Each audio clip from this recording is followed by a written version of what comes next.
학벌, 성격, 가족, 능력, 경제적인 것들. 반바지도 못 입고 내 종아리 컴플렉스 때문에 재테크 플러스 다양한 돈 얘기, 제 주식강의 진짜 알고 있어. 안녕 여러분, 가희입니다. 오늘 영상은 근래까지만 해도 잘 못 느꼈는데 최근에 알게 된 것들, 한 살이라도 일찍 알았으면 좋았을 것들에 대해서 얘기를 해보려고 하는데요. 되게 최근에 알게 돼서 좀 마음의 평안과 그런 걸 많이 얻었거든요. 그래서 여러분들께도 도움이 됐으면 좋겠습니다. 첫 번째는 컴플렉스 관련된 얘기입니다. 제가 한번 컴플렉스 관련된 얘기는 한 적이 있었어요. 외모 관련된 얘기를 한 적이 있었었는데 그거 말고도 컴플렉스 엄청 많잖아요. 학벌, 성격, 가족, 능력, 경제적인 것들. 요즘에 하다못해 취향이 없는 것도 단점이고 컴플렉스다 막 이런 얘기도 하더라고요. 뭔가 평가가 될 만한 것들은 다 컴플렉스가 되는 것 같아요. 근데 일단은 한 살이라도 어릴 때 컴플렉스를 고칠 수 있다. 그러면 고치는 게 좋은 것 같아요. 성격이든 몸이든 이게 회복이 빨라요. 성형이나 시술을 해도 회복이 빠르고요. 학교나 뭐 이런 것도 시간이 어느 정도 좀 되다 보니까 기회가 훨씬 많거든요. 그래서 가벼운 것들은 빨리빨리 내가 이게 평생 스트레스를 받을 것 같다 하면은 고치는 게 좋은 것 같아요. 제가 정말 스트레스가 많지만 진짜 가볍게 여러분들한테 말씀드릴 수 있는 저의 컴플렉스 하나 말씀드려보면 학교에서 진짜 유명할 정도로 종아리가 엄청 굵었거든요. 그래서 진짜 더울 때 폭석이다 할 때에도 검정색 긴 바지 있죠? 그것만 입고 다녔어요.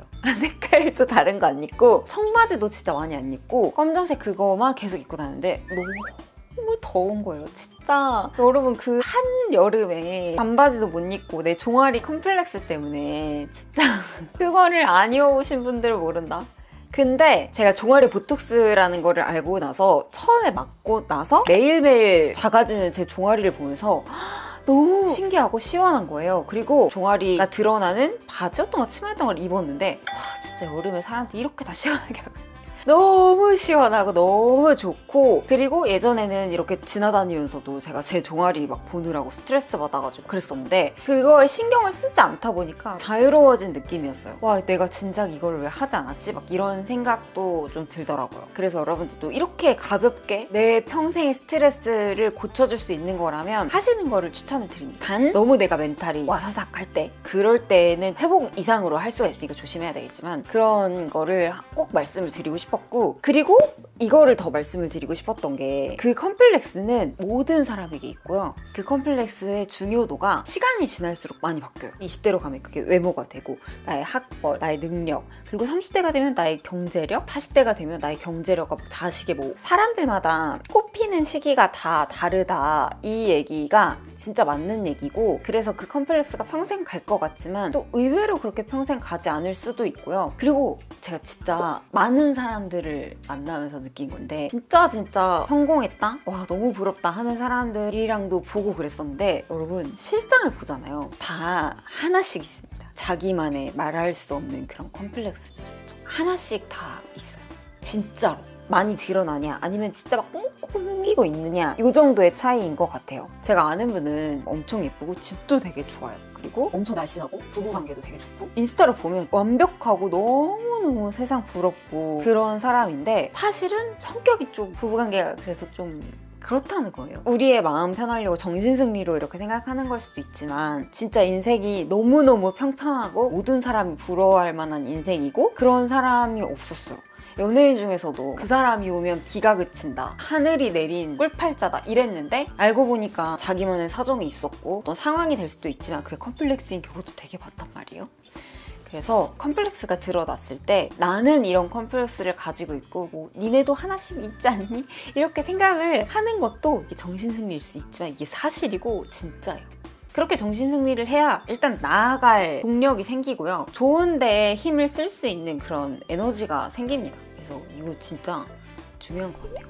그리고 세 번째는 컴플렉스 얘기에서 조금 연장선인데 한 살이라도 더 어릴 때 미리미리 관리하면 좋다 하는 것 중에 빠질 수 없는 게 피부 관리 있잖아요. 40대 지나갈수록 피부가 엄청 중요하고 이제 피부로 우리의 뭔가를 드러내고 이렇다고 하잖아요. 많이 했지만 더 중요한 얘기를 해보자면 요거 사진, 그리고 요것도 보신 적 있으시죠? 근데 우리는 이렇게 극단적으로까지 보이지 않겠지만 어느 이 정도의 중간쯤 되어 있지 않겠습니까? 여기에 가깝냐 여기에 가깝냐 이런 거고, 근데 많은 분들이 선크림을 제대로 바르지 못하시는 분도 계시더라고요. 꽤 많아요. 그거 바로 저였습니다. 바르는 그 방법이 틀렸어요, 아예. 이거 여러분들한테 꼭 말씀드려야겠다 해가지고 가지고 오게 됐어요. 이런 크림 형태의 선크림들 있잖아요. 이런 거 여러분 어떻게 바르세요? 기초하고 나서 선크림 이렇게 바르고 혹시 얘 좀 밀리는데? 막 이런 생각 해보시지 않으셨어요? 저 좀 그런 적이 있었는데 선크림 이렇게 문질문질 바르면 안 된다는 거예요. 문질문질 이렇게 바르면 우리 피부에 흡수되지 않고 이렇게 피부막에 남아있던 그 기초들이랑 섞이면서 기능도 떨어지고 피부도 밀리고 제대로 발리지 못한다고 하더라고요. 그리고 기초를 너무 많이 바르면 안 되고요. 영양 많은 그런 걸 바르면 밀린다고 하더라고요. 모르던 사실. 그래서 가볍게 기초를 적당량만 하고 그 위에 손가락에 짠 다음에 톡톡톡톡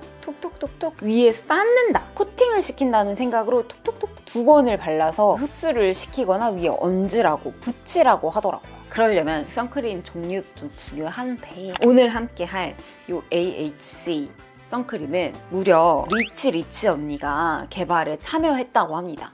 박세리 언니가 골프 다니면서 정말 많은 선크림을 발라봤을 거 아니에요. 그래서 거기에서 얻은 노하우를 가지고 선크림을 만들었다고 합니다. 벌써부터 약간 믿음이. 그리고 제가 제일 좋다고 느꼈던 게 이 AHC 선크림이 지금 한 3년 만인가 출시가 된 제품이라고 해요. 그만큼 엄청 공을 많이 들였더라고요. 9가지 뭐 미세먼지, 황사 이렇게 해가지고 9가지 기능이 되고요. 열 진정 효과도 있었어요. 그리고 더 좋은 거는 AHC가 안티에이징으로 유명하잖아요. 그래서 아까 선크림 바를 때 안티에이징 그런 무거운 거 바르지 말라고 했는데 이 안에 그런 기능들이 다 들어가 있다고 합니다. 그게 저는 제일 좋았어요. 그리고 엄청 워터풀한 제형이어가지고 2번 올리는데도 아주 잘 스며들었고 톤업 기능이 살짝 있거든요. 화장 전에나 그래서 데일리로 바르기 되게 좋았던 제품이었고요. 그리고 저의 마음을 바꿔준, 예전에 제가 한번 말씀드린 적이 있었는데 제가 선스틱을 별로 좋아하지 않습니다. 몸에 많이 발랐었는데 바른 데만 얼룩으로 타더라고요. 잘못 발랐죠, 그러니까. 근데 저 말고 되게 잘 쓰시는 분들이 많으시더라고요. 남자분들이 찐바도 갑자기 농구하거나 갑자기 움직이거나 할 때 선크림 막 이렇게 손에 묻고 그럼 싫어하시는 분들 꽤 많더라고요. 밖에서 덧바르기도 귀찮고 그런 분들이 좋다고 하더라고요. 맞는 것 같아요. 저 같은 경우에는 제가 아침에 일어나자마자 요 창가로 와가지고 일을 하거든요. 근데 저 자외선을 다 받고 있었던 거예요.